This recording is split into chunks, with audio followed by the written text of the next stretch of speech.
Gloria al Señor por su palabra. Gloria al Señor por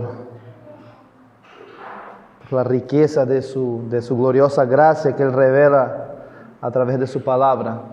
Gracias al Señor por el don de tener las Sagradas Escrituras, por las cuales podemos conocerle más. Hoy seguimos entonces en Efesios, terminando entonces el capítulo 1. Llevamos ya un tiempito en este capítulo. Créanme que podríamos seguir más todavía. En la última semana nosotros estuvimos meditando sobre la oración de Pablo en favor de sus lectores, oración la cual nosotros somos incitados a abrazar, a adoptar, a hacerla nuestra. Nosotros también somos parte de esos santos que creen al Evangelio, esos santos que han sido elegidos, rescatados por el Señor Jesús. Por lo tanto, es una oración que se aplica también a nuestras vidas.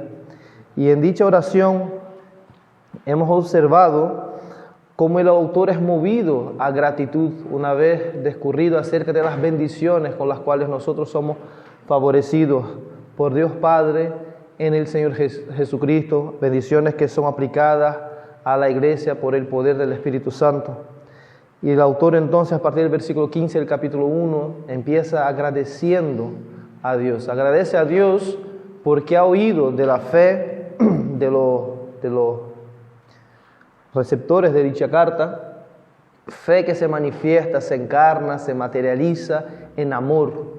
Amor que veremos a lo largo de esta carta también, que no es un mero sentimiento, no es una experiencia romántica de buen rollo, de un kumbaya evangélico, sino que es un amor que encarna el mismo amor de Cristo, un amor sacrificial, un amor servicial, un amor de entrega, un amor que se rinde hasta la última consecuencia por el bien del otro. Pablo escuchó de esto, de ese testimonio de fe verdadera en la iglesia, a la cual escribió en primera instancia, y por eso agradece al Señor.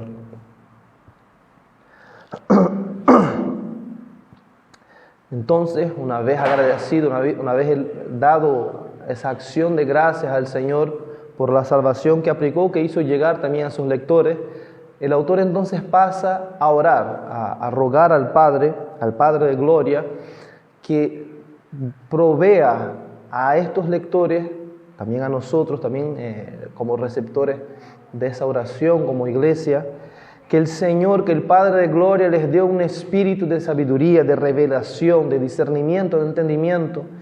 Vimos también que esa palabra espíritu, aunque en nuestras traducciones está con letra minúscula, en griego no había ni mayúsculas ni minúsculas, pero por su contexto entendemos que se refiere al Espíritu Santo, no a una capacidad humana. Por lo tanto, lo que Pablo está pidiendo es que el Señor les dé, por parte de su Espíritu Santo, por el poder de su Espíritu Santo, un conocimiento más pleno de quién es Dios.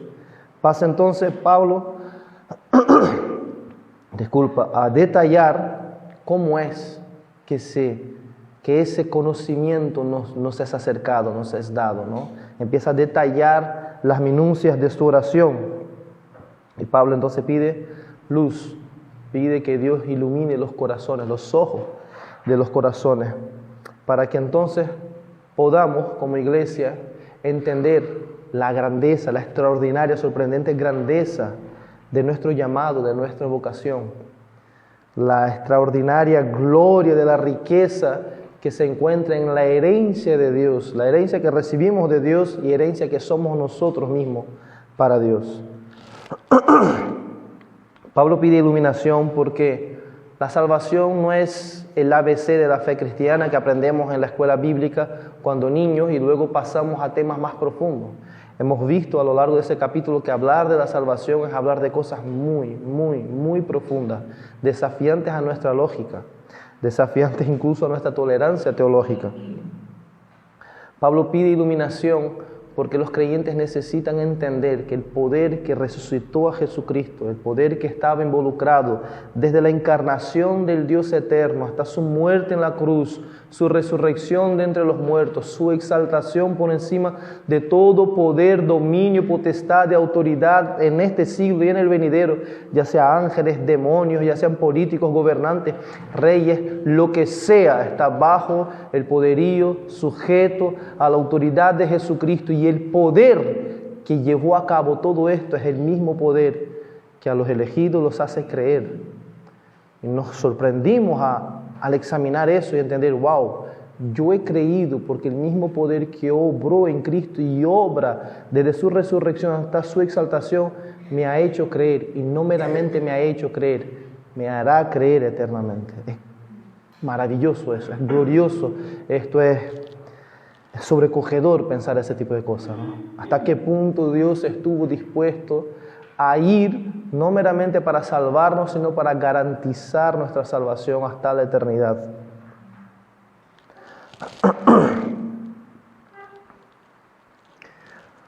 Pablo podía muy bien haber terminado la oración aquí. Podría simplemente decir, esto pido por ustedes, en el nombre del Señor Jesucristo, amén. Sería una oración totalmente aceptada por el Señor. Una oración que, como decía nuestro hermano José, es maravillosa y también nos llenaría de gozo y de esperanza y de expectativa. Sería, de todos modos, un maravilloso ejemplo de oración a adoptar. Pero como les dije desde el principio de esta serie, cada palabra es inspirada por Dios. Cada palabrita que Pablo registró en esta carta y en el resto de las escrituras de los diferentes autores es inspirada por Dios y tiene un propósito. Y Dios no había terminado. Eso nos recuerda un poco el Salmo 139, versículo 4, que dice, aún antes que haya palabra en mi boca, y aquí, oh Señor, tú ya la sabes toda. Es como si Pablo hubiese acabado de pedir, Señor, danos luz, permítanos entender la grandeza de nuestro llamado. Permite, oh Dios, que nosotros podamos ver, y él usa Él usa esa sobreposición de términos grandilocuentes, ¿no? La extraordinaria grandeza de la eficacia de su poder para con nosotros los que creemos, ¿no? Es como si Dios respondiera automáticamente, directamente a lo que Pablo está pidiendo a través del mismo Pablo. O sea, ok, has pedido luz, has querido conocer más de ese llamamiento, pues aquí está, toma. Y Pablo sigue escribiendo. Dios responde a ese tipo de oración porque es lo que Dios quiere. Dios quiere revelarse a su pueblo. Hemos visto en los primeros 14 versículos cómo todo lo que Dios ha hecho desde antes de la fundación del mundo ha sido para la alabanza de la gloria de su gracia, para la alabanza de su propia gloria. Hemos también meditado qué es eso, qué es la gloria de Dios, si no es una energía que sentimos, no es un erizar de pelo, no es una sensación mística. La gloria de Dios es la revelación del esplendor de quién es Dios, a través de lo que Él hace. Dios entonces, a través del apóstol Pablo, amplía nuestro entendimiento, nos lleva a aguas todavía más profundas acerca de qué ocurre en la obra de la salvación, con el fin de darse a conocer a su iglesia. Lo he dicho muchas veces y lo vuelvo a decir, Dios quiere conquistar nuestros corazones. Todas esas palabras son cargadas de significado, de peso, son a veces casi hiperbólicas, casi parece exageradas, con la intención de realmente sacudirnos y captar nuestra atención. Es como si Dios mirara a nuestros ojos y nos dijera, ¿no te das cuenta que yo te amo y te quiero para mí?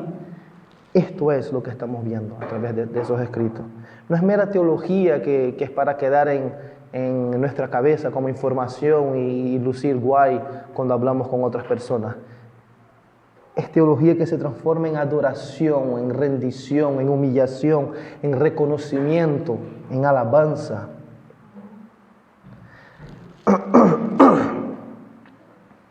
Vemos entonces en ese lenguaje espeso de Efesios ese interés de Dios en darse a conocer a cada uno de nosotros.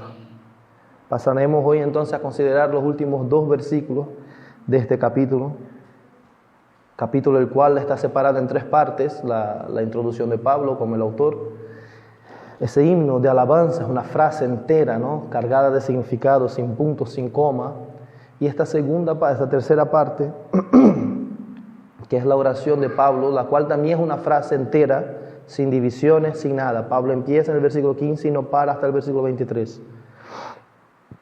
La he dividido en 3 sermones para que pudiéramos tratar de de entender mejor, de discernir mejor, de disfrutar, deleitarnos mejor en cada una de las verdades que aquí encontramos.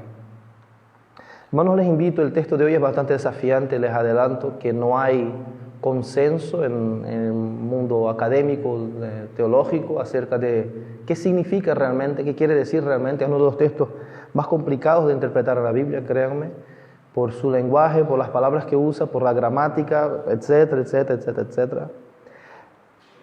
Así que si grandes teólogos académicos no se han atrevido a dar la última palabra en cuanto a ese texto, yo menos, ¿ok? Yo menos. Yo soy nadie. Así que les animo a lo siguiente. Enfréntense a ese texto hoy, escúchenme, léanlo y en vuestras casas léanlo con una mente abierta, y explico.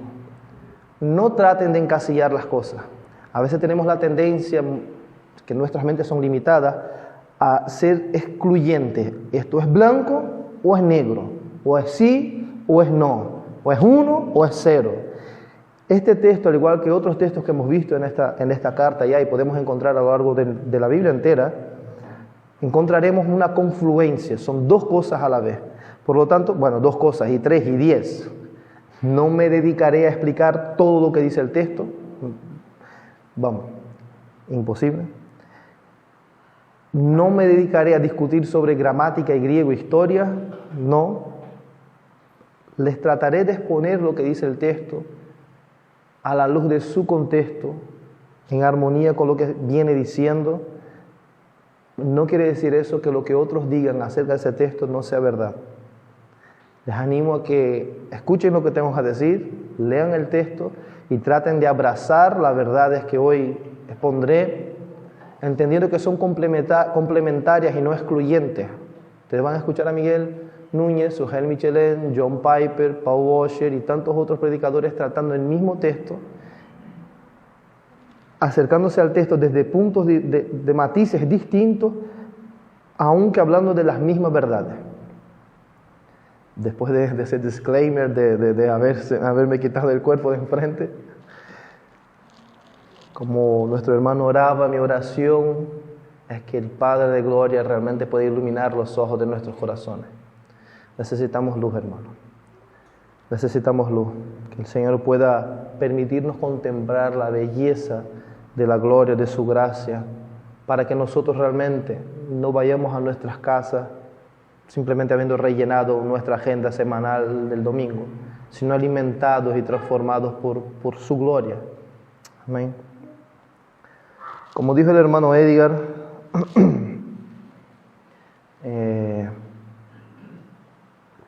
el título que puse a este sermón es el misterio de la unión entre Cristo y su iglesia.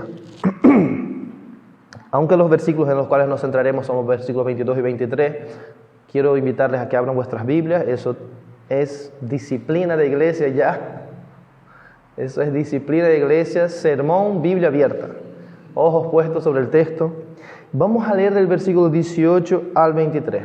¿Por qué? Porque como dije, eso es un solo texto. Depende de lo que sigue, depende de lo que vendrá, y lo que vamos a tratar hoy depende de lo que ya hemos visto. Versículo 18, mi oración es que los ojos de su corazón les sean iluminados para que sepan cuál es la esperanza de su llamamiento, cuáles son las riquezas de la gloria de su herencia en los santos y cuál es la extraordinaria grandeza de su poder para con nosotros los que creemos, conforme a la eficacia de la fuerza de su poder, ese poder que obró en Cristo Jesús, cuando lo resucitó de entre los muertos y lo sentó a su diestra en los lugares celestiales, muy por encima de todo principado, autoridad, poder, dominio y de todo nombre que se nombra, no solo en este siglo, sino también en el venidero. Y todo lo sometió bajo sus pies, y a él, a Cristo, lo dio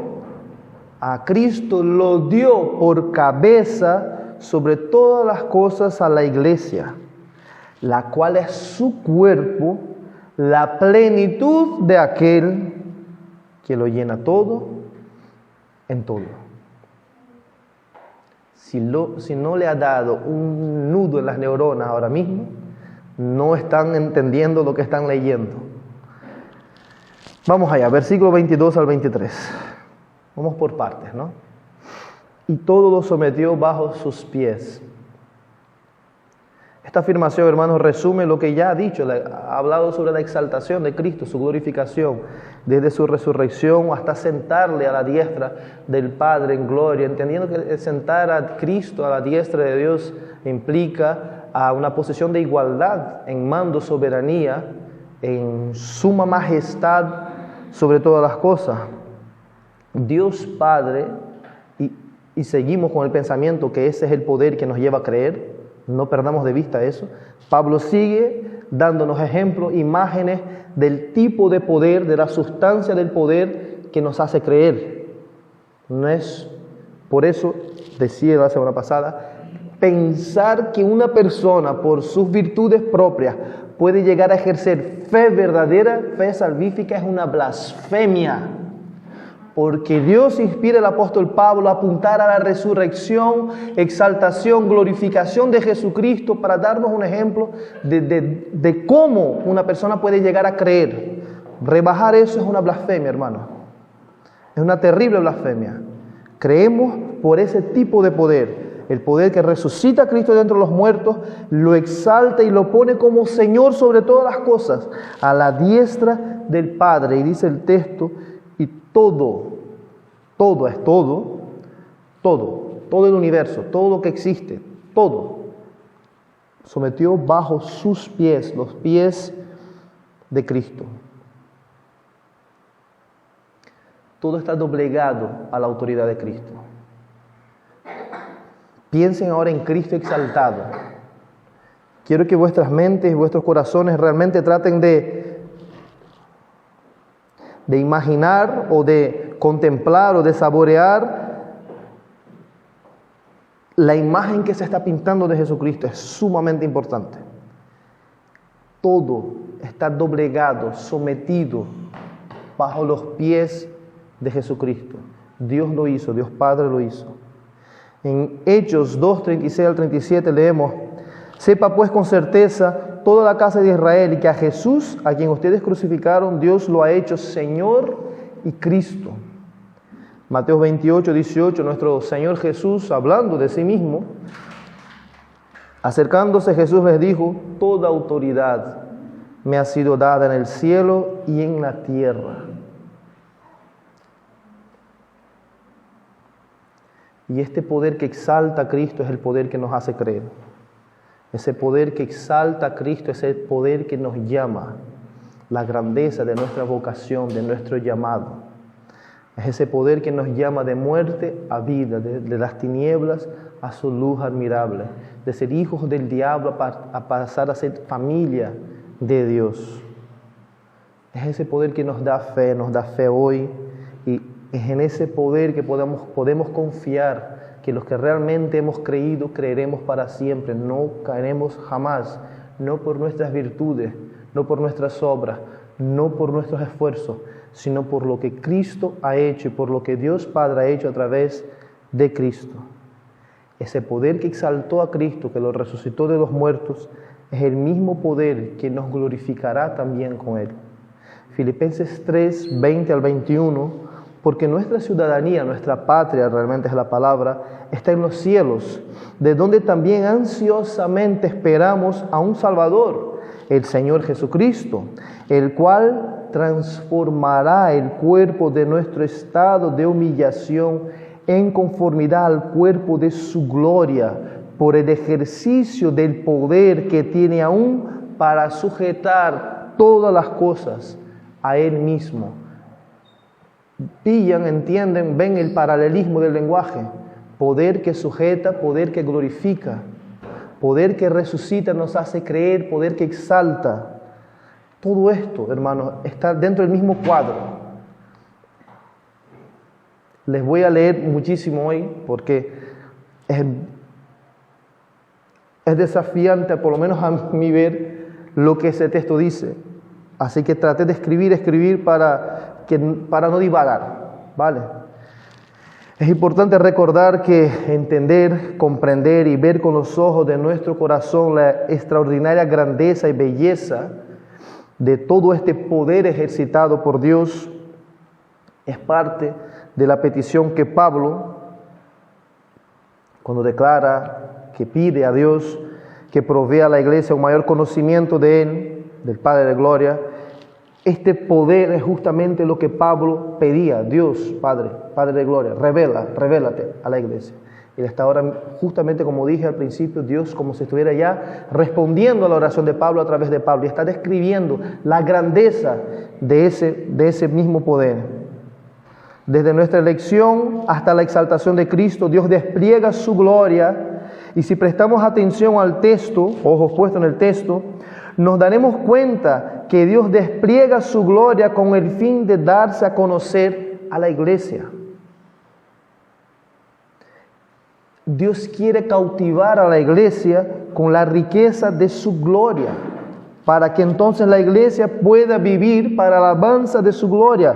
Llevamos bastante tiempo repitiendo lo mismo. Es como, fíjense, el principal público del texto es la iglesia. Quiero que vean eso.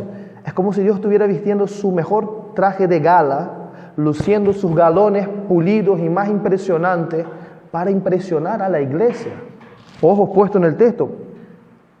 Es Pablo, inspirado por el Espíritu Santo, escribiendo a la iglesia, describiendo a la iglesia lo que Dios ha hecho en Cristo por la iglesia, para la iglesia, con el fin de cautivar a la iglesia para su propia gloria. Es Pablo orando, pidiendo a Dios que revele su gloria. ¿A quién? A la iglesia. Es Pablo orando y siendo usado por Dios para describirnos lo que Dios ha hecho. ¿Por quién? Por la iglesia. Es Dios desplegando su gloria, su belleza a la iglesia. ¿Y quiénes son la iglesia? Todos los creyentes, todos los santos, todos los elegidos, todos los redimidos en Cristo Jesús. La iglesia somos nosotros. ¿Entienden lo que estoy tratando de decir? Dios está empleándose en revelar a través de Pablo lo que ha hecho por ti, para tenerte para Él. Hermanos, Dios no gana nada, no se le añade nada a Dios al hacer esto. Dios no es más glorioso por revelarse a nosotros. Dios no es más bello por mostrarnos su belleza, pero nosotros sí ganamos una riqueza indescriptible cuando el Dios del universo, el único Dios verdadero, te elige a ti para revelarse a ti. Porque la revelación de quién es Dios, Jesucristo mismo dijo, es en sí la vida eterna. Es conocer y entender a Dios lo que nos transforma de gloria en gloria, dice las Escrituras. Es verle face a face a través de la Escritura, a través del Evangelio, que cautiva nuestros corazones, hermanos. No son musiquitas guay con instrumentos bonitos, no son eventos grandes con una parafernalia para llamar la atención. No, es ver a Dios, es conocer a Dios. Y esto es justamente lo que Dios está haciendo, desplegando su belleza hacia nosotros. Es increíble eso. Cuando uno quiere impresionar, ya sea un jefe, ya sea una pareja, lo que sea, tratamos de usar un lenguaje bonito, nos afeitamos, nos peinamos, ponemos la mejor ropa, la mejor colonia, corregimos nuestra postura, ¿verdad? Cuidamos nuestros gestos, porque queremos impresionar. Es atrevido lo que voy a decir, pero no es eso mismo lo que Dios está haciendo a través de ese texto. Usando Pablo para impresionarnos. No por el mero hecho de impresionarnos, porque cuando Dios cautiva nuestra atención, cuando la oscuridad, la tiniebla de nuestro ser es inundada por la luz de su gloria, nos transforma. Entonces no es meramente para impresionarnos. El impresionar es un medio para transformarnos.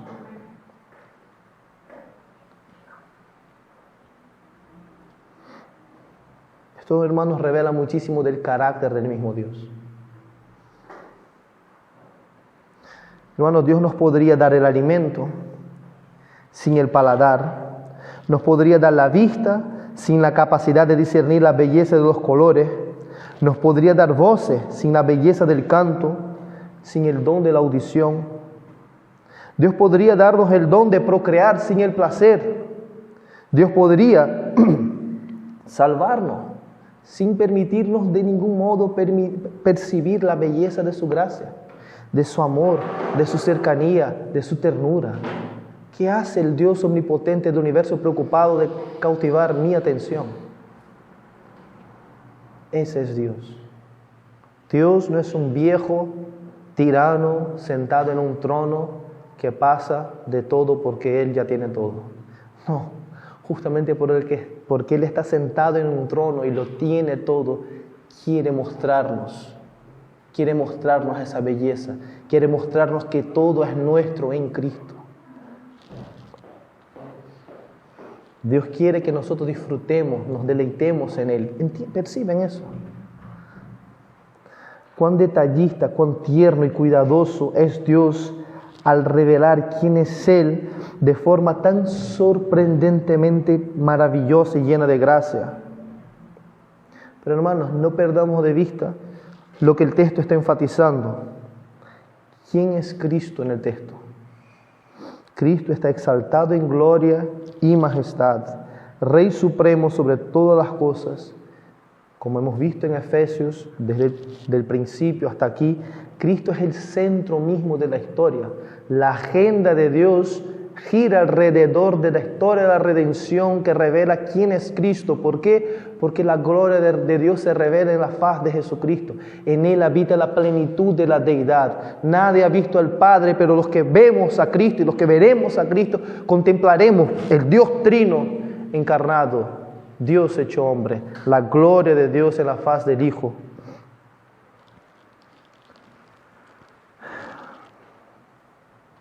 Ese amado del cielo, bajo quien todas las cosas fue sojuzgada, el Cordero y el León, de siervo sufriente a Rey exaltado en gloria, Jesús el Rey de reyes y Señor de señores. Esto es lo que está enfatizando el texto. Les invito entonces a que me acompañen a Juan 17. Una vez más, que Dios abra nuestro entendimiento, nos dé luz para que podamos entender cómo funciona todo esto, para que podamos disfrutar de quién es Dios, para que podamos vivir para su gloria. Al ver, hermanos, esa oración que nuestro Señor Jesús hace por la iglesia. Pensemos una vez más en Efesios. Dios está desplegando su gloria. ¿A quién? A la iglesia. Ahora Jesucristo, Dios encarnado, va a orar por la iglesia. No voy a profundizar en el pasaje, eso ya lo hemos hecho en otra ocasión y haremos otras veces, hoy no. Le daré unos encabezados, leeremos y hagan ustedes el ejercicio de masticar lo que dice ese texto. Lo primero, vamos a ver la unión entre Dios Hijo y Dios Padre. Estas cosas habló Jesús y alzando los ojos al cielo dijo: Padre, la hora ha llegado, glorifica a tu Hijo, para que el Hijo te glorifique a ti, por cuanto tú le diste autoridad sobre todo ser humano, para que Él dé vida eterna a todos los que le has dado. Y esta es la vida eterna, que te conozcan a ti, el único Dios verdadero, y a Jesucristo, a quien has enviado. Yo te glorifiqué en la tierra, habiendo terminado la obra que me diste que hiciera. Y ahora glorifícame tú, Padre, junto a ti, con la gloria que tenía contigo antes de que el mundo existiera. He manifestado tu nombre a los hombres que del mundo me diste, eran tuyos y me los diste, y han guardado tu palabra. Ahora han conocido que todo lo que me has dado viene de ti, porque yo les he dado las palabras que me diste, y las recibieron y entendieron que en verdad salí de ti, y creyeron que tú me enviaste. Ahora presten atención cómo esta unión que hay entre el Padre y el Hijo se extiende ahora a la relación entre el Hijo, Jesucristo, y sus discípulos, uniendo a los discípulos a ese abrazo entre el Padre y el Hijo. Es como si el Dios Trino tuviera sus brazos entrelazados en un abrazo y se abriera ese abrazo para invitar a los discípulos a ser parte de esta comunión. Versículo 9, yo ruego por ellos, no ruego por el mundo. Una de las afirmaciones más Alucinante también las Escrituras, ¿no? Yo ruego por ellos, no ruego por el mundo, sino por los que me has dado, porque son tuyos. Y todo lo mío es tuyo y lo tuyo mío, y he sido glorificado en ellos. Ya no estoy en el mundo, pero ellos sí están en el mundo, y yo voy a ti, Padre Santo. Guárdalos en tu nombre, en el nombre que me has dado, para que sean uno, así como nosotros somos uno. Cuando yo estaba con ellos, los guardaba en tu nombre, el nombre que me diste. Y los guardé, y ninguno se perdió, excepto el hijo de perdición, para que la Escritura se cumpliera. Pero ahora voy a ti, y hablo esto en el mundo para que tengan mi gozo completo en sí mismo.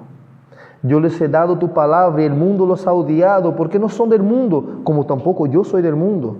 Yo te ruego que no te ruego que los saques del mundo, sino que los guardes del maligno. Ellos no son del mundo, como tampoco yo soy del mundo. Santifícalos en la verdad, tu palabra es verdad. Como tú me enviaste al mundo, yo también los he enviado al mundo, y por ellos yo me santifico, para que ellos también sean santificados en la verdad. La tercera parte de este capítulo, observemos ahora cómo este abrazo crece, cómo esta unidad se amplía alcanzando a toda la iglesia, envolviendo a todos los santos en este abrazo de vida eterna, santidad, amor divino, unidad y gloria. Versículo 20. Pero no ruego solo por esto, sino también por los que han de creer en mí por la palabra de ellos, nosotros. Ahora nosotros fuimos incluidos en ese abrazo entre Cristo y su iglesia, para que todos sean uno, como tú, oh Padre, estás en mí y yo en ti, que también ellos estén en nosotros, para que el mundo crea que tú me enviaste. La gloria que me diste les he dado, para que sean uno, así como nosotros somos uno. Yo en ellos y tú en mí, para que sean perfeccionados en unidad, para que el mundo sepa que tú me enviaste y que los amaste tal como me has amado a mí. Padre, quiero que los que me has dado estén también conmigo donde yo estoy, para que vean mi gloria, la gloria que me has dado, porque me has amado desde antes de la fundación del mundo. Oh Padre justo, aunque el mundo no te ha conocido, yo te he conocido y estos han conocido que tú me enviaste. Yo les he dado a conocer tu nombre y lo daré a conocer, para que el amor con que me amaste esté en ellos y yo en ellos.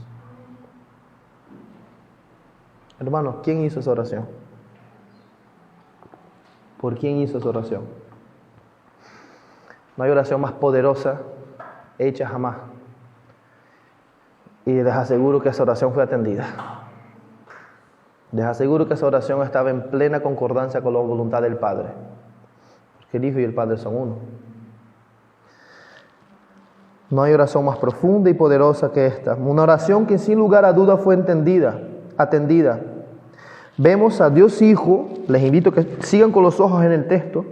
Vemos a Dios Hijo rogando a Dios Padre y afirmando que la gloria que se le ha dado, que sea dada a la iglesia, que su santidad sea impartida a los santos, que el amor de Dios Padre y Dios Hijo, que el amor que Dios Padre y Dios Hijo se devotan entre sí, sea derramado sobre aquellos que pertenecen a Dios. Que la gloria de Cristo sea revelada y dada a la iglesia. Que la iglesia sea una con Cristo, como Cristo es uno con el Padre. Estas son realidades más allá de nuestra capacidad de comprensión. Mastícalo bien. Mira el texto. Tómate el tiempo de mirar otra vez al texto, pasea tus ojos sobre el texto y trata de atesorar estas verdades porque son tuyas. Son tuyas. Cristo está orando por ti, por la iglesia. Pasea tus ojos sobre el texto. Volvamos a Efesios entonces. Lo que sigue ahora, hermanos, está en plena armonía con la oración de Jesús. Efesios es una carta llena de afirmaciones extraordinarias. Yo confieso que no encontré ningún autor, teólogo, predicador, nadie que se atreviera a ser tajante sobre ese texto de Efesios, sobre esos 2 versículos que cierran el capítulo 1. Hemos visto que el poder que obró en Cristo, lo resucitó de entre los muertos, lo exaltó por encima de todo, es el mismo poder que nos hace creer. Pero Pablo no termina de darnos una imagen de la amplitud de ese poder. Una vez que dice que todo fue sometido bajo los pies de Jesucristo, hermanos, asómbrense con lo que afirmará. Y a Él lo dio, ojo al dato, no dice que a Cristo se le dio. A Cristo fue dado, es lo que dice el texto. Ese Cristo exaltado en gloria, Señor sobre todas las cosas, Dios Padre lo regala, es lo que dice el texto. Ojo al dato. En esto están todos de acuerdo. Los intérpretes de la Escritura, a todos los que leí al menos, y leí varios, hasta aquí estamos todos de acuerdo. Aún Pablo sigue inspirado por el Espíritu Santo apuntando lo que Dios ha hecho por la iglesia. Aún sigue apuntando a ese extraordinario poder con el que Dios el Padre, que Dios el Padre ejerce en favor de la iglesia. Pablo ahora afirma que Cristo, que es el Señor glorioso sobre todas las cosas, a quien todas las cosas son sometidas, este glorioso Señor del universo es regalado a la iglesia. Fíjense que no dice el texto que a Él se le dio o que le dio, sino que a Él, a ese Cristo que se ha descrito como glorioso, Dios lo da.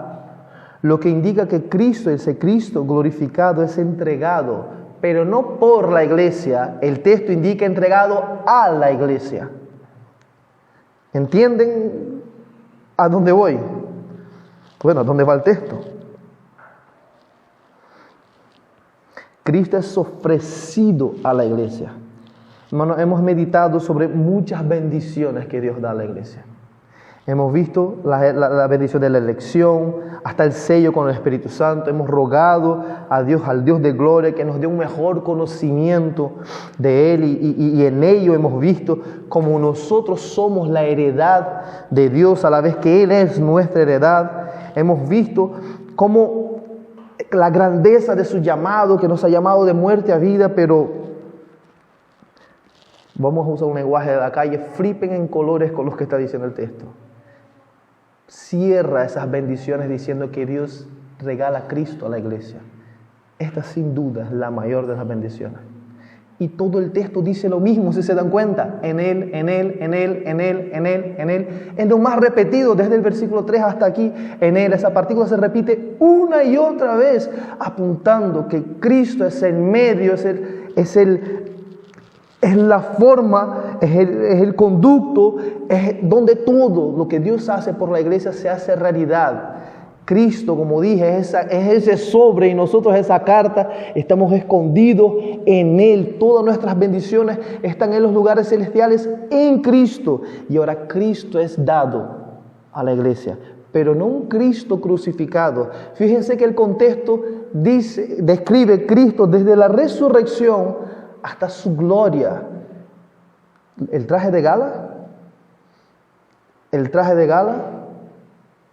es muy emocionante pensar que Dios entregó a su Cristo en la cruz por nosotros, pero pensar que Dios entregó al Cristo sentado a su diestra a nosotros es otro nivel.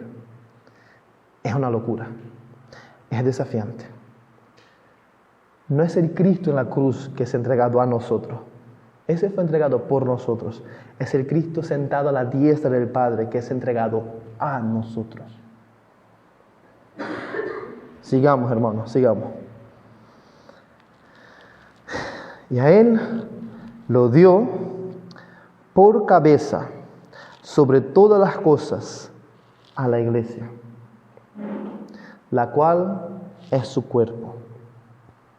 Cristo ejerce soberanía total, habiendo sido sometido a Él todas las cosas, las que están en el cielo y en la tierra y debajo de la tierra. No hay autoridad, poder que pueda rivalizar con Cristo. Todo está bajo sus pies, es decir, todo está fuera de sí mismo, pero sometido a Él. Pensemos en un cuerpo, que es la imagen que da el texto. Por eso me gusta que tengan los ojos ahí, me escuchen, pero a veces el loco está diciendo algo que no está aquí. Pablo, inspirado por el Espíritu Santo, describe a un Cristo que gobierna sojuzga todas las cosas. Todas esas cosas están fuera de Cristo. Pero dice que ese Cristo, Dios lo da a la iglesia. Ese es que es cabeza de todas las cosas, Dios lo da a la iglesia. Pero ahora hace una afirmación describiendo quién es la iglesia. La iglesia es su cuerpo. Piensen un momento en su cuerpo. Ustedes, mi pie está en mi cuerpo, mis piernas están en mi cuerpo, mi cuello está en mi cuerpo. Está todo por debajo de la cabeza, pero es parte del cuerpo. No está fuera del cuerpo. Van viendo hacia dónde va el texto, ¿no? Sí, es desafiante las implicaciones de esto. La idea que atraviesa la afirmación de Pablo es de un cuerpo que sin cabeza es un féretro, miembros muertos, un cadáver. Una cabeza sin su cuerpo es lo mismo, es un miembro separado del cuerpo, está sin vida. La idea que atraviesa este texto, hermanos, es una de las afirmaciones más profundas acerca de la relación que hay entre Cristo y la iglesia. Cristo gobierna sobre todo, está sobre todas las cosas, y su iglesia está unida eternamente y vitalmente a Jesucristo. Del mismo modo que Cristo está por encima de las cosas, reina sobre todas las cosas, la iglesia unida a Cristo está sobre todas las cosas. Digiérenlo, traguen, mastiquen. No porque la iglesia, no por las virtudes de la iglesia, no por tus virtudes, sino por las virtudes de aquel a quien tú has sido unido. Imagínense que tú eres un pobre miserable en la calle y viene el hombre más rico de este planeta que es dueño de todo y dice, ok, ahora yo te voy a adoptar como hijo mío. Todo lo que él tenga, ¿de quién es? Tuyo. Por tus virtudes no, porque tienes su nombre. Eso es la adopción. Pero aquí el texto va más allá de la adopción. Ahora habla sobre la unión entre Cristo y la iglesia. Cristo está sobre todas las cosas. Si somos su cuerpo, todas las cosas también están por debajo de nosotros. Esa idea la vamos a ver más a lo largo de Efesios porque no termina aquí. Aquí empieza a revelar esa idea. Dios el Padre, en el ejercicio soberano de su poder, quiso regalar a la iglesia a Jesús, que es el Señor sobre todas las cosas.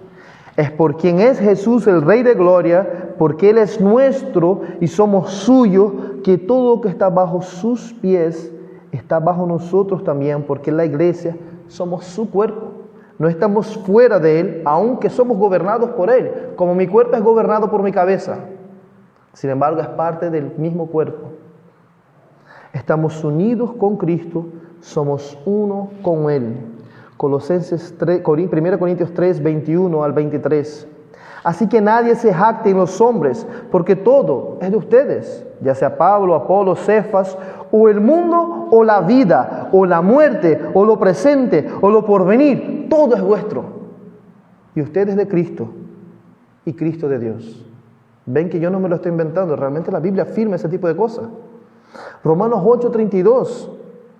El que no negó ni aún a su propio Hijo, sino que lo entregó por todos nosotros, ¿cómo no nos dará también con Él todas las cosas? El Padre de Gloria, quien nos llamó a la vida y nos dio fe verdadera por el mismo poder que resucitó a Cristo y lo exaltó como soberano sobre todas las cosas, en el ejercicio soberano de este poder, nos regala por pura gracia a su soberano Hijo, el amado. Jesús es la cabeza de la iglesia y la iglesia es su cuerpo. Jesús es nuestro y nosotros somos suyos. Este es el misterio de la unión entre Cristo y la iglesia. Hermano, ahora quiero que frenen un poco y mediten qué lugar de importancia tiene la iglesia para Dios. Tiene los elegidos, los santos para Dios Padre. Los planes eternos de Dios nos ha llamado desde antes de la fundación del mundo. ¿Qué lugar ocupa la iglesia? Y entonces les lanzo una pregunta. ¿Qué lugar ocupa la iglesia en tus planes temporales? He dicho que todo el texto es Dios dándose a conocer a su iglesia y a través del amor que tiene por los suyos, ¿verdad? Si la iglesia es tan importante en los planes de Dios, planes eternos, ¿qué lugar ocupa la iglesia en tus planes terrenales? Somos llamados, y veremos más adelante en Efesios, a ser imitadores de Dios como hijos amados. ¿Qué tal llevamos eso de imitar la posición de amor, entrega, dedicación que tiene Dios hacia su iglesia? ¿Qué tal estamos llevando eso a cabo? La iglesia no es asunto pequeño, no es asunto pequeño para Dios. Cuán insolentes somos en considerar aquello que Él ha movido la historia de la eternidad para poseer para sí, y que nosotros despreciemos como, bueno, sí es mi iglesia, bueno, en fin, bueno.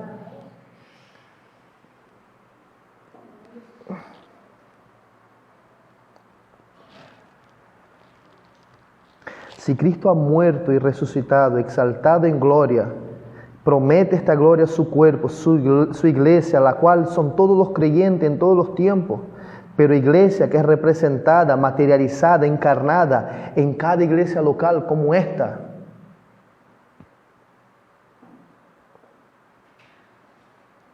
Si nosotros somos miembros de ese cuerpo, miembros unos de los otros, como dice la Escritura, se nota en tu vida, se manifiesta en tu práctica de vida, este amor sacrificial, incondicional, de entrega, servicial, intencional, amor transformador por los miembros de este cuerpo local. Sí, es una pregunta con la intención de reprender, hermano, sí lo es. Cada predicador predica a su congregación. Y es una reprensión tremenda. Es para mí, debe ser para ustedes. ¿Cómo puede ser que Dios hace todo esto por la iglesia y la iglesia para mí quizás está en quinto plano? Quizás, cuando Dios en su agenda eterna puso en el centro la redención en Cristo y la iglesia para sí, y quizás en mi agenda la iglesia es un estorbo, porque yo quiero atender a asuntos familiares, culturales, temporales, vanidades, estupideces. ¿Qué lugar tiene la iglesia en tu vida? ¿Qué lugar tiene la iglesia en tu agenda? Estás imitando a Dios en este punto. Hermanos, ¿crees en la palabra de Dios? ¿Crees que esto es la palabra de Dios? ¿Crees que lo estamos leyendo en la santa palabra de Dios? Autoritativa, suficiente, inerrante, inspirada. Es la palabra de Dios, como confesamos en nuestra confesión de fe, nuestra máxima expresión de práctica de fe y vida. Es la palabra de Dios la máxima autoridad en tu vida. Considera entonces esta cuestión, hermano. No porque lo estoy diciendo yo. Mira el texto.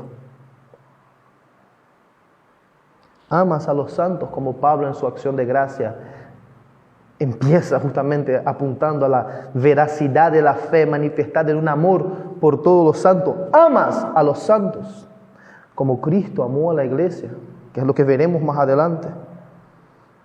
Sé sincero contigo mismo. Sé sincero contigo mismo. ¿Qué lugar tiene esta iglesia en tu vida? ¿Menosprecias aquello que Dios ha valorado al punto de sacrificar al amado para obtener para sí como su herencia, su pueblo, su iglesia? Como bien observa William Hendrickson, a través de la epístola Pablo hace énfasis en el amor, en el gran amor de Dios o de Cristo hacia su pueblo y el amor que sus hijos en respuesta deben a Él y deben entre sí. Y voy a citar para ser realmente redundante. Eso se repite en cada capítulo de Efesios. Efesios 1, 5, 2, 4, 3, 19, 4, 1, 2, capítulo 5, 1, versículo 2, capítulo 6, versículos 23 y 24. Cada capítulo de esta carta nos conduce a cuestionarnos de qué forma estamos respondiendo a la revelación del amor salvífico de Dios. Y si esa manifestación se materializa en el amor unos por los otros. Y eso, hermanos, es la segunda parte de la carta de Efesios. Vamos a machacar sobre ese punto porque es que no queda títere sin cabeza, ya les digo. Por eso es muy importante contemplar la gloria de Dios, porque amar unos a los otros es un milagro. No hay ni un capítulo donde no se enfatice este tema. Quien no haya captado ese punto no ha entendido Efesios.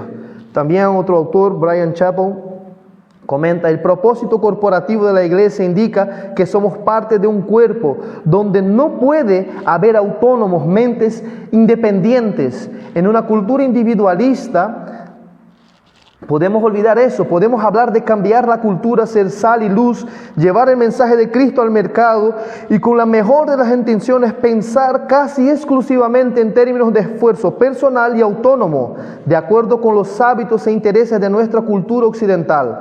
Pensamos precisamente y principalmente en términos egocéntricos. ¿Qué haré? ¿Cómo cambiaré una industria, un campo artístico o un movimiento político? ¿Qué quiero? ¿Qué busco? ¿Qué prefiero? ¿Qué me molesta? Yo. Si bien tenemos responsabilidades individuales y eso es bíblico, no cumplimos con nuestro llamado, ese gran llamado con el que nosotros hemos sido llamados, si buscamos influir en la cultura sin la iglesia. Es decir, si buscas vivir en este mundo sin la iglesia. Si un dedo mío se volviera loco y estuviera todo el día tratando de saltar de ahí, irse por ahí loco corriendo, primero sería una cosa a observar. Segundo, me llevaría a pensar que ese dedo no es parte de mi cuerpo. Hay un problema con mi cuerpo y que ese dedo no quiere estar aquí. Pues vete, hombre, me busco otro. Los que son de Cristo, Dios no nos echa fuera y busca otro, no jamás. Pero los que son de Cristo permanecen en el cuerpo y aman al cuerpo. Y es lo que podemos, hermanos, pasarnos, y si Dios quiere, hasta el día de mi muerte, revisando eso en la Escritura. Hermanos, consideren el hecho de que Dios regala a Cristo a la iglesia. Lo establece como cabeza de la iglesia, lo une a ella y a esta la establece como cuerpo de Cristo. Somos el cuerpo de Cristo, miembros uno de los otros. ¿Por qué mayormente tendemos a ir por libre? Autogobernándonos como si no tuviéramos un cabeza que es Cristo y como si lo que yo hago o dejo de hacer afectara a los miembros de este cuerpo. Ay, hermanos, es tan contradictorio decir que amo al Señor Jesús, es tan contradictorio levantar las manos mientras cantamos y llorar y no preocuparnos por la vida de nuestros hermanos. Y no porque lo digo yo, porque lo dice la Escritura. El que dice amar a Dios que no lo ha visto, ¿cómo va a decir que ama el que dice amar a Dios pero no ama a su prójimo que le ha visto? ¿Cómo va a amar a Dios? Dice la Biblia que es un mentiroso. Siento, y la verdad que lo siento, ser así de duro, pero tus lágrimas valen nada. Tu dicho amor por Dios es mentira, dice las Escrituras, si tú no amas a la iglesia. Ese es el peso que da las Escrituras a la iglesia. La iglesia no es un asunto secundario. Piensen a nivel bíblico. Después de la gloria de Dios, el segundo asunto en la Biblia, ¿cuál es? La glorificación de la iglesia. La gloria de Dios se manifiesta a través del Hijo para salvar, rescatar y glorificar a la iglesia. Apocalipsis, ¿cómo termina?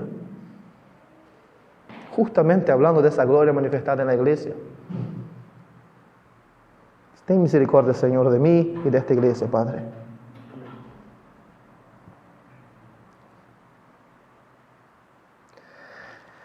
Hermanos, atención a lo que leeré. De verdad he escrito esto, lo que voy a leer, con la intención de sacudirles, de chocarles un poco, de hacerles pensar. Si la unidad del cuerpo proviene de Dios, el egocentrismo, el individualismo, la independencia, todo tipo de actitud desprendida del cuerpo proviene del diablo. La unión entre Cristo y la iglesia y de los miembros entre sí es un milagro de Dios. Pero la desunión, la mutilación del cuerpo causada por mi indiferencia e individualismo es obra del diablo, de Satanás. Dime, hermano, ¿qué lugar ocupa la iglesia en tu vida? Y te diré qué lugar ocupa Cristo en tu vida. Porque la iglesia es el cuerpo de Cristo, está unida a Él. Si te parece escandaloso lo que acabo de decir, prepárense para lo que sigue. Vamos terminando. Esta iglesia que es el cuerpo de Cristo, desde Cristo exaltado, ahora es la frase que abre la batalla. Aquí nadie llega a un consenso. Miren al texto, por favor, ojos en el texto. Dios exalta a Cristo, puso a Cristo como cabeza sobre todas las cosas, regala a Cristo a la iglesia, que es su cuerpo. y no termina de escribir la iglesia, sigue describiendo la iglesia. La iglesia es el cuerpo de Cristo. ¿Te parece fuerte que la iglesia sea el cuerpo de Cristo? La iglesia es la plenitud de aquel que es Cristo, que lo llena todo en todo. Vale, para empezar a hacer la cabeza hervir, plenitud significa completar, hacer perfecto. Ya tenemos un problema. ¿Cómo? O sea, Dios es perfecto en sí mismo, autosuficiente, no necesita nada ni a nadie. ¿Cómo puede ser que la Biblia esté diciendo que la iglesia completa a Cristo? ¿Cómo es posible que la Biblia, la palabra de Dios, sea tan atrevida a describir a Cristo, la relación entre Cristo y la iglesia, como una relación de interdependencia vital, que es la relación que hay entre mi cabeza y el resto de mi cuerpo? Mi cabeza puede estar muy cerca de mi cuerpo, pero si no está unida vitalmente a mi cuerpo, ambos están muertos. Lógico, ¿no? Pablo va más allá todavía.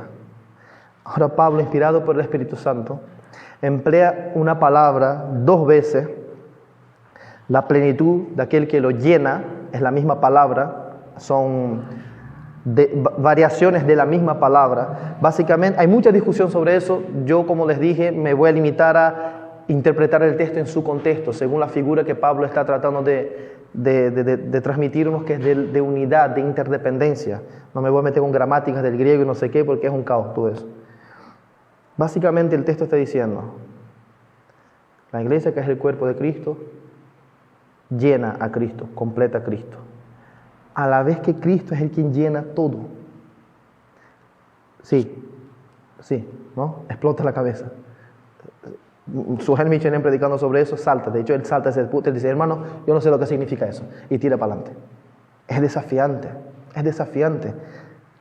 Realmente el texto está diciendo, hermano, en palabras más simples, que el Dios eterno, glorioso, majestuoso eternamente, ha comprometido la plenitud de lo que Él es al unirse a la iglesia.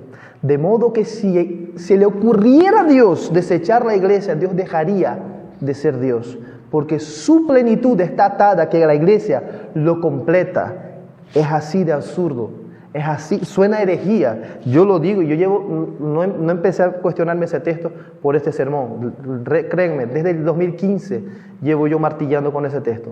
La primera vez que yo me senté a estudiar ese texto fue en 2015, tengo escrito y todo, y fui a los escritos y decía, madre mía, ¿esto cómo se come, Señor? La iglesia es la plenitud de Cristo, en otras palabras, la iglesia completa a Cristo.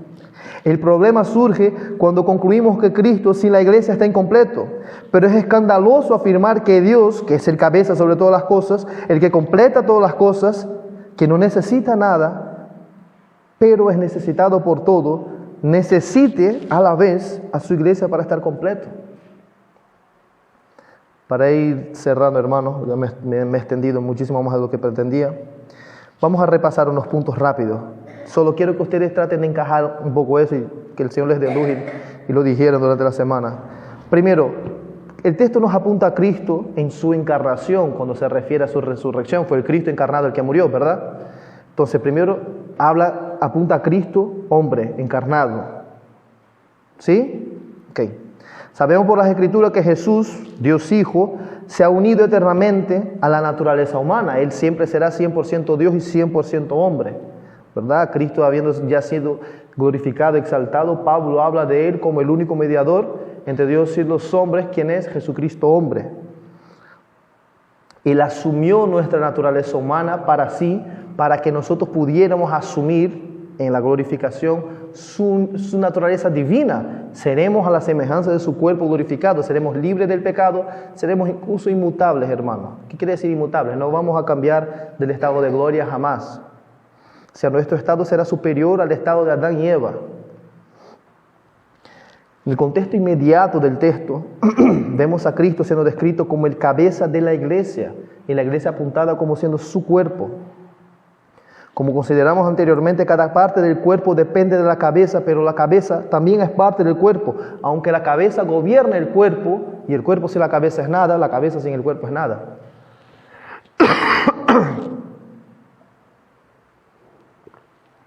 Hermano, Pablo podía haber escogido otras palabras, pero Dios quiso que escogieras esos ejemplos. Yo no voy a discutir con eso. El que quiera discutir, que lo discuta. De una manera asombrosa, el Cristo glorificado entonces ha comprometido su existencia gloriosa y plena al unirse de forma inseparable a la iglesia, de forma que sin ella la calidad de ser pleno, la calidad de llenar todas las cosas se vería impedida. En palabras simples, Cristo es el soberano que lo llena todo en todo, es quien completa todo, pero a su vez se unió a la iglesia, sin ella jamás será completo otra vez. Hermanos, eso es como hablar de la Trinidad, creemos por fe. Suena herejía, a mí me suena herejía decir una cosa así, que la deidad se ve impedida de ejercer su plenitud sin la iglesia, que Cristo está incompleto sin la iglesia. Eso significa que yo debería estar orando ya por el sermón. En cualquier momento saltará la música, creo. Si pasa, Naomi, por favor, le das ahí. Quiero terminar esto. Vale, ¿cómo voy a terminar? Les voy a leer a ustedes algunas cosas que dijeron otros comentaristas. Vale. James Montgomery Boyce dice: la Biblia utiliza numerosas imágenes para enseñarnos acerca de la unión entre Cristo y la iglesia.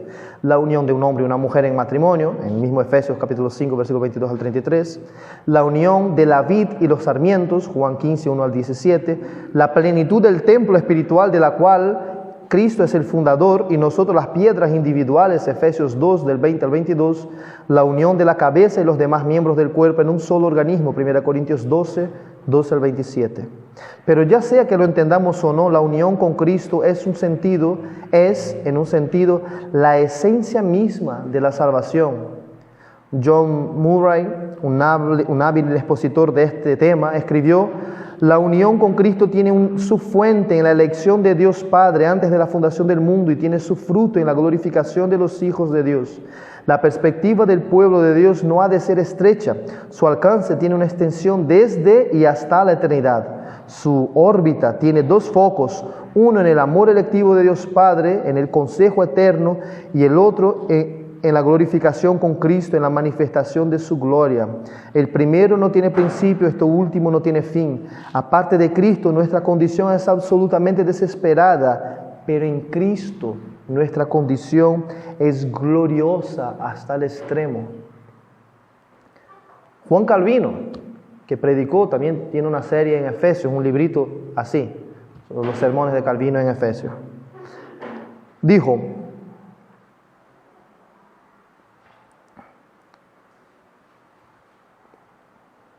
la iglesia es la plenitud de aquel que todo lo llena. En estas palabras, plenitud se da a entender que nuestro Señor Jesús y aún Dios su Padre se tiene como imperfecto si no somos unidos a Él.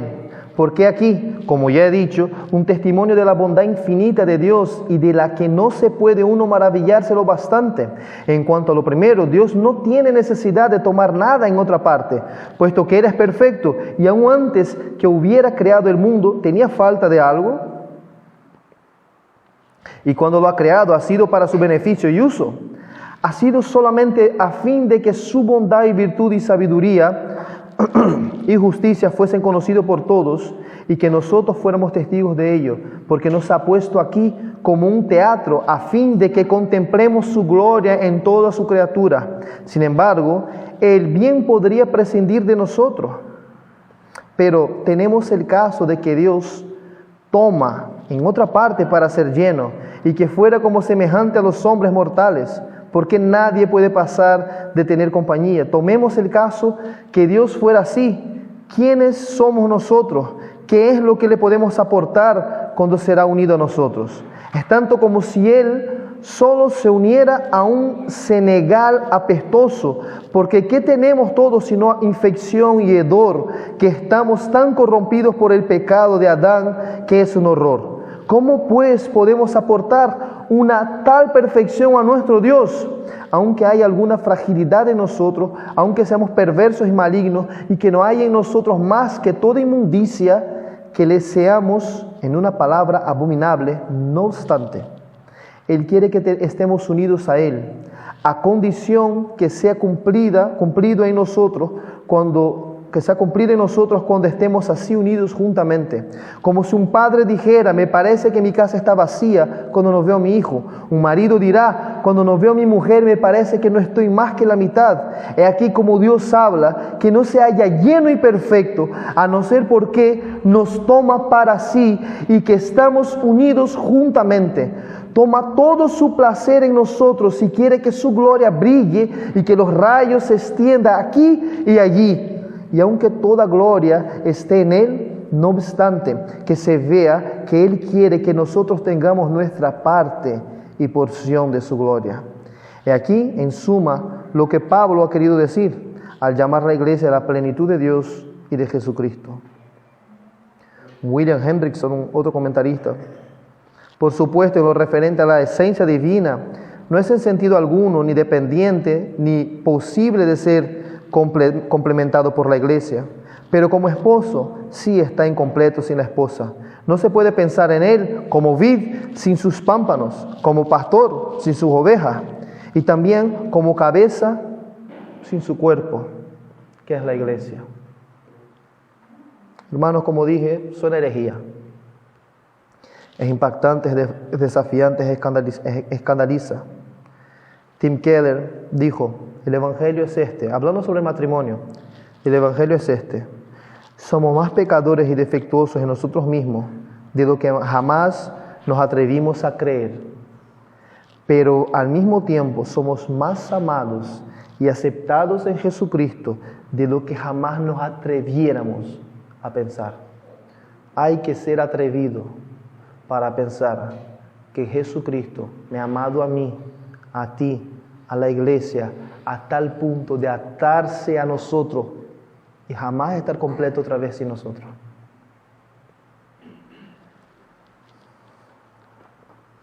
Quiero terminar entonces, hermanos, incitándoles a pensar y atesorar esto durante esa semana, durante vuestras vidas. Eso es de ese tipo de comida que hay que volver a comer de vez en cuando para recobrar fuerza. ¿Quién, hermanos, podrá acusar a los escogidos de Dios? Si Dios es por nosotros, ¿quién contra nosotros? Si Dios no ha rehusado ni su propio Hijo, sino que lo ha sacrificado por nosotros, ¿cómo no nos dará también con Cristo todas las cosas?